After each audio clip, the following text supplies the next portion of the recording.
بہت سارے لوگ ایسے ہوتے ہیں وہ سارے خوبصورتی کے نام پر ہی دھوکہ دیتے ہیں.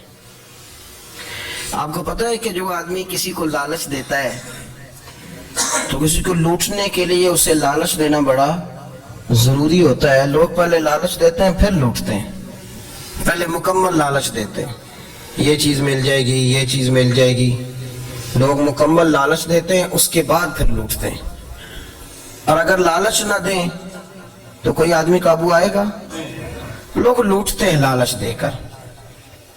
اچھا, اب وہ جو جس کو لالچ دیا جا رہا ہوتا ہے وہ کہہ رہا ہوتا ہے کہ نہیں نہیں تمہیں نہیں پتا, وہ اس وقت ماننے کو تیار نہیں ہوتا. وہ کہتا ہے اتنی خوبصورت باتیں کر رہا ہے, اتنے اچھے پیغام دے رہا ہے, تم میرے دشمن ہو, تم مجھے منع کر رہے ہو. ہوش تب آتی ہے کہ جب سب کچھ لوٹ جاتا ہے. عورت کو ویسے بھی قابو کرنا بڑا آسان ہوتا ہے. اعلیٰ حضرت بریلوی رحمۃ اللہ علیہ فرماتے ہیں بیٹیاں نازک شیشیاں ہوتی ہیں, ان کو تو ذرا سی چوٹ لگے تو ٹوٹ جاتی. دیکھیں کتنا بڑا جملہ کہا بریلی کے امام, نازک شیشیاں. ذرا کوئی آدمی گمراہ کرتا ہے, ذرا خراب کرتا ہے.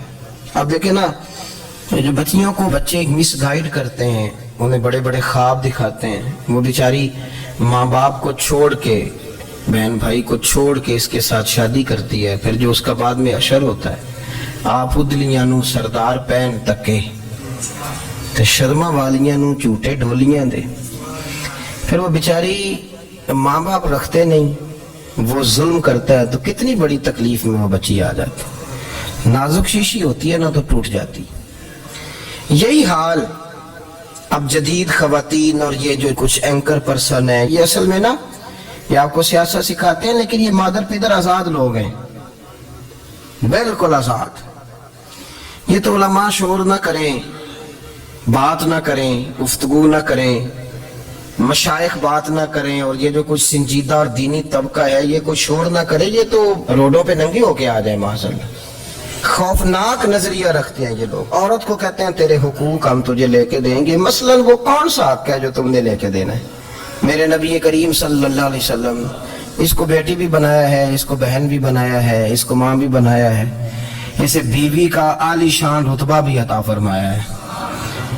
اور چونکہ بیٹی کا بھی حق بڑا بیان کیا جاتا ہے, بہن کا بھی, ماں کا بھی, اور بیوی کے معاملے میں لوگ سمجھتے ہیں کہ زیادہ بات نہیں کرنی چاہیے, شاید مسئلہ خراب ہو جائے. حالانکہ نبی پاک صلی اللہ تعالی علیہ وسلم نے بیوی کے بارے میں پتہ کیا فرمایا؟ فرمایا جب تم نکاح کر لیتے ہو تو اپنا ایمان محفوظ کر لیتے ہو. میں اس کی شرح نہیں کرتا, آپ خود کر لیجئے گا کہ وہ ایک ایسی شخصیت ہوتی ہے کہ جس کی موجودگی میں آپ کا ایمان محفوظ ہے. اب میں نہیں سمجھتا کہ اس سے بڑی بات کوئی اور ہو سکتی ہے, جس کی موجودگی میں آپ کا ایمان. اور بھئی یہ حدیث پاک عرض کر رہا ہوں, نکاح جب کوئی کر لے تو اس نے اپنا ایمان مکمل کر لیا. اس کا معنی یہ ہوا کہ آپ کا ایمان محفوظ ہے اس کی موجودگی میں. تو اس سے زیادہ بھی, یعنی ایمان سب سے قیمتی چیز ہے نا, تو اس کے محفوظ ہونے کی وجہ حضور نے نکاح بیان کر دی. تو اب میرا خیال ہے بیوی اگر کوئی اس سے بڑا حقوق مانگے گی تو بیوقوفی کرے گی. اتنا بڑا درجہ نبی کریم نے اسے عطا کر دیا, اتنا بڑا مقام دے دیا کہ تو خامند کے ایمان کے محفوظ ہونے کا ذریعہ بن گئی ہے.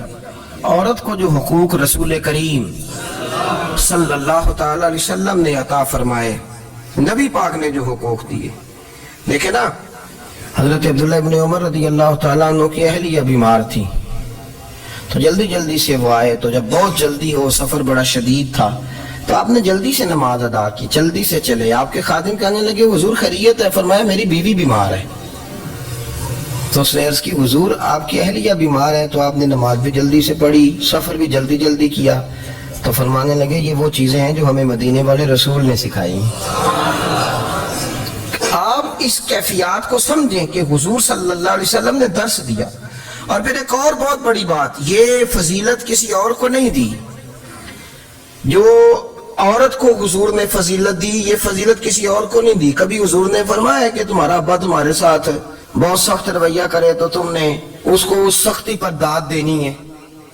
فرمایا چلو اگر وہ زیادتی بھی کرے تو تم نے اس کے ساتھ سلوک اچھا ہی کرنا ہے. لیکن آپ ایک بات کو سمجھے نا, کہ بچے کے بارے میں، بیٹے کے بارے میں، بیٹی کے بارے میں فرمایا 10 سال کے ہو کے نماز نہ پڑھے تو سختی کرو، تمہارا ڈنڈا بھی لٹکنا چاہیے۔ بہت ساری جگہوں پہ بہت سارے لوگوں کے لیے سختی کا حکم دیا، لیکن عورت کے لیے حضور نے جو جملے کہے، اصل میں ہم سمجھتے ہیں کہ یہ ایک بات ہے، مشہور ہو گئی ہے روایت حدیث، تو بس اس کے پس منظر پر اور جملوں کے حسن پر شاید معاذ اللہ غور کرنے کی ضرورت نہیں۔ ذرا اس لفظ کی تاثیر پر غور کریں۔ حضور نے فرمایا عورت ٹیڑھی پسلی سے پیدا کی گئی ہے، یہ ٹیڑھی ہے، اس کو سیدھا کرنے کی کوشش کرو گے تو ٹوٹ جائے گی۔ تو حضور پھر ہمارے لیے حکم کیا ہے؟ فرمایا جیسی ہے تم اسی کے ساتھ نبھا کرو۔ آپ سمجھیں کہ اتنا محفوظ حضور نے درجہ دے دیا بی بی کو، اتنا محفوظ کہ فرمایا غلطی بھی ہو تو میرے غلاموں تم اس کے ساتھ نبھا کرو، گزارا کر لو۔ کو کیا اور حق چاہیے عورت کو، جس کو اس کی غلطیوں سمیت نبی پاک نے قبول کرنے کا حکم دے دیا کہ اس کی کمزوریوں سمیت قبول کر لو۔ اب اس کو اور کیا، کوئی کمزوریوں سمیت قبول کرتا ہے؟ کبھی آپ دکان پہ بیٹھے ہو تو آپ کہیں بھی اس میں یہ بھی غلطی، میرے مال میں یہ بھی کمزوری ہے، یہ بھی کمزوری ہے، یہ بھی کمزوری ہے، تو کر لے قبول؟ کرتا ہے کوئی؟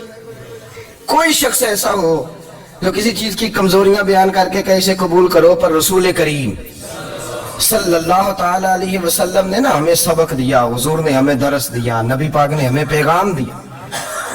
فرمایا یہ ٹیڑھی ہے، سیدھی کرنے کی کوشش کرو گے تو بیچاری ٹوٹ جائے گی، تو اس کے ساتھ نبھا کر جاؤ۔ آپ میری بات کو سمجھیے گا۔ چلے میں اس پر ایک اور بخاری مسلم کی حدیث پڑھتا ہوں۔ حضرت سلمان فارسی رضی اللہ تعالیٰ عنہ اور حضرت ابو دردہ کے درمیان بھائی چارہ تھا۔ مکے سے مدینے جب لوگ آئے تو حضور نے بھائی بھائی بنایا تھا، ان کے درمیان بھائی چارہ تھا، تو ابھی پردے کی آیات نازل نہیں ہوئی تھی، تو لوگ ایک دوسرے کی طرف جاتے تھے۔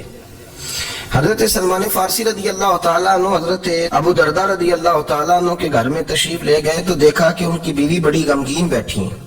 تو آپ نے فرمایا بہن کیا ہوا؟ تو کہنے لگی تمہارے بھائی کو دلچسپی کوئی نہیں رہی، ہر روز روزہ رکھ لیتا ہے اور ساری ساری رات نفل پڑھتا ہے۔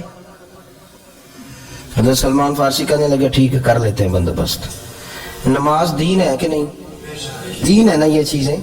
لیکن حضرت سلمان فارسی جناب ابو دردہ سے کہنے لگے آج میں نے تیرے گھر میں رہنا رات کو، کیونکہ وہ تو ساری رات نماز پڑھتے تھے، نفل پڑھتے تھے۔ انہوں نے کہا ٹھیک ہے، ایک بستر لا کے بچھا دیا حضرت سلمان فارسی کے لیے۔ سلمان فارسی فرمانے لگے دوسرا بھی لا۔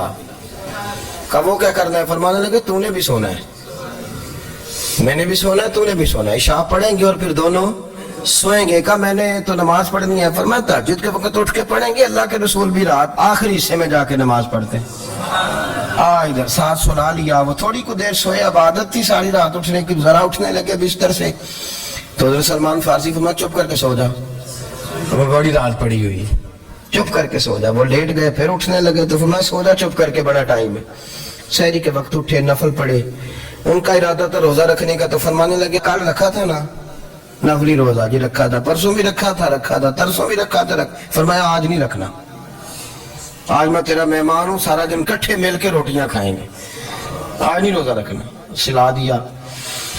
اب حضرت ابو دردہ رضی اللہ تعالیٰ عنہ کیا تو کچھ نہ سکے، پر کہنے لگے سلمان تم پتہ تم کیا کر رہے ہو، نہ تم نے مجھے رات اٹھ کے زیادہ نفل پڑھنے دیے، سویرے روزہ نہیں رکھنے دیا۔ تو حضرت سلمان فارسی کہنے لگے کوئی لمبی بات تو نہیں نا، چلتے ہیں نا ابھی فجر میں مسجد نبی میں، تو نبی پاک کو بتاتے ہیں۔ سرکار دو عالم علیہ السلام کی خدمت میں تو اپنی بات کرنا، میں اپنی کروں گا، حضور نتیجے کا اعلان فرما دیں گے، بات طے ہو جائے گی۔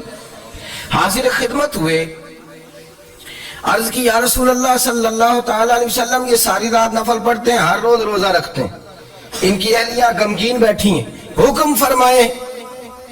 تو نبی پاک صلی اللہ علیہ وسلم نے فرمایا پھر ہوا کیا؟ یا رسول اللہ میں نے رات سلایا ہے، سحری میں اٹھایا ہے، سویرے روزہ نہیں رکھنے دیا۔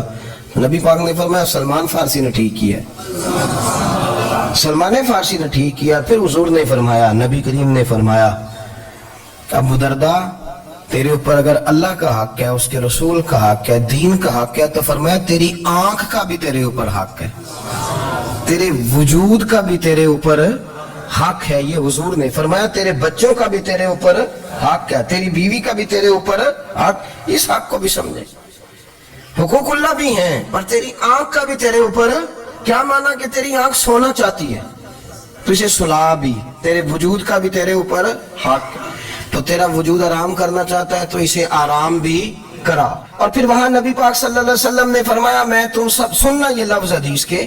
حضور نے اسی موقع پر فرمایا میں تم سب سے زیادہ اپنے رب کو جانتا ہوں اور میں تم سب سے بڑھ کر اپنے رب سے ڈرتا ہوں. حضور فرمانے لگے میں روزہ بھی رکھتا ہوں افطار بھی کرتا ہوں, یعنی کبھی رکھتا ہوں اور کبھی نہیں رکھتا. فرمایا میں نفل بھی پڑھتا ہوں اور اپنی بیویوں کو وقت بھی دیتا ہوں. سرکار مسجد میں بھی آتے تھے, نوازوں کے ساتھ کھیلا بھی کرتے, ان کے ساتھ پیار بھی کرتے. تو اتنے بڑے حقوق حضور نے بیان فرمائے عورتوں کے کہ تمہاری بیوی کا بھی تمہارے اوپر. میں ایک حدیث بخاری کی اور یہاں بیان کر دیتا ہوں. ایک شخص نے آ کے عرض کی یا رسول اللہ صلی اللہ تعالی علیہ وسلم جہاد کے لیے تیاری ہو گئی ہے, صفیں بن رہی ہیں, مجاہدین کی تیاری ہے, تو میرا بھی نام لکھ دیا گیا ہے مجاہدوں کی لسٹ میں, لیکن یا رسول اللہ صلی اللہ تعالی علیہ وسلم میری بیوی نے حج کی تیاری کر لی ہے اور میرے دوستوں نے صحابہ نے میرا نام مجاہدین کی لسٹ میں لکھ دیا ہے, تو میرے لیے کیا حکم ہے؟ یہ بخاری مسلم ہے.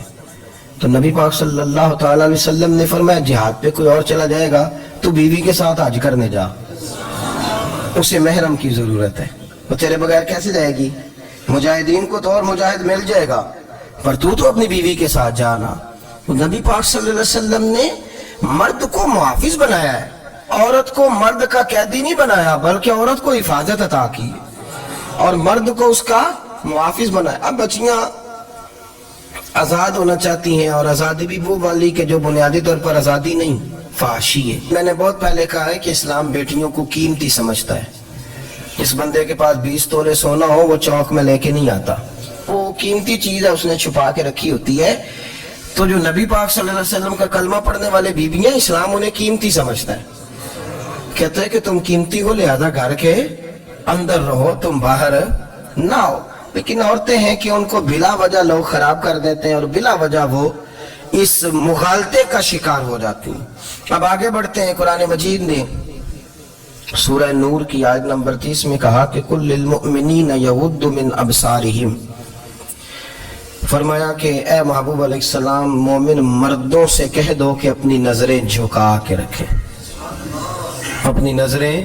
اور اگلی آیت میں فرمایا وَقُلْ لِلْمُؤْمِنَاتِ يَغْضُضْنَ مِنْ أَبْصَارِهِنَّ, فرمایا کہ اے محبوب مومن عورتوں سے بھی کہہ دو کہ اپنی نظریں جھکا. مرد بھی اپنی نظر جھکا کے رکھے گا عورت کی طرف, لیکن یہ ساری پابندی صرف مرد پر نہیں, عورت بھی غیر محرم کا چہرہ نہیں دیکھے گی, اس پر بھی اسی طرح نظر جھکانے کا حکم ہے جس طرح کہ وہ ہر دکاندار کو بھائی جان کہہ کے گفتگو کرنے کی اس کو بھی اجازت نہیں ہے کہ وہ سمجھے کہ پابندی تو مرد نے کرنی تھی, میں نے تھوڑی کرنی تھی. وہ جس کے پاس جائے, جہاں بھی جائے, ڈاکٹر کے پاس جائے, باہر جائے, تو وہ جس طرح مرضی اس کا دل چاہے وہ بات چیت کرے, اس کی عورت کو بھی اجازت اسلام نہیں دیتا. بنیادی طور پہ اسلام شرم و حیا کا دین ہے, حیا کی بات کرتا ہے. حیا کی جب ہم تعریف کرتے ہیں تو حیا کی تعریف یہ ہے کہ کوئی کبھی چیز دیکھ کے نا تو آپ کی طبیعت میں کراہت محسوس ہو, آپ کوئی غلط جملہ منہ سے نکالتے ہوئے ذرا جھجکیں, آپ کوئی غلط بات کرتے ہوئے تھوڑا بوجھ محسوس کریں. ہمارے ہاں تیزی سے فروغ پایا ہے بے حیائی میں. سنگیوں کی محفلیں, یاروں کی محفلیں, اس میں غلیظ گفتگو ہوتی ہے. اللہ ماشاءاللہ ان دوستوں کو بڑی پاک صاف گفتگو کرنی چاہیے. دوستی کا رشتہ بڑا مقدس رشتہ ہے, جو یہاں ایک دوسرے سے پیار کریں گے جنت میں بھی اکٹھے داخل کیے جائیں گے. شرط یہ ہے کہ پیار اللہ رسول کی رضا کے لیے ہو, لیکن اس کے اندر اگر آپ کی گفتگو کچی ہو, کمزور ہو, فحاشی والی ہو, عریانی والی ہو. ہمارے ہاں تو اب اس کو لوگ فیشن سمجھتے ہیں, اس کو مردانگی کی علامت سمجھتے ہیں کہ وہ جی ساری باتیں جی وہاں ہو گئی, اور جس کا جو جی چاہا اس نے کہا. آپ جب حیا کے دائرے میں ہوتے ہیں تو آپ خود بھی سکون محسوس کرتے ہیں. دیکھیں نا, آپ کو نیند سکون سے کہاں آتی ہے؟ جہاں کمرہ بند ہو, چاروں جانب دیوار ہے, اوپر چھت ہے, خالی دروازہ بھی کھلا ہوا ہونا تو جب بندہ سکون لینا چاہتا ہے تو کہتا ہے یار ذرا دروازہ ذرا بند کر دو. وہ اچھی طرح اپنے آپ کو چھپا لیتا ہے نا حیا کے پردے میں, تو اللہ اسے سکون عطا کرتا ہے. اور جو اس سے بھی زیادہ ٹھنڈی نیند میں جانا چاہتا ہے وہ کہتا ہے لائٹ بھی بند کر دو. اب وہ مکمل طور پہ سمجھتا ہے کہ میں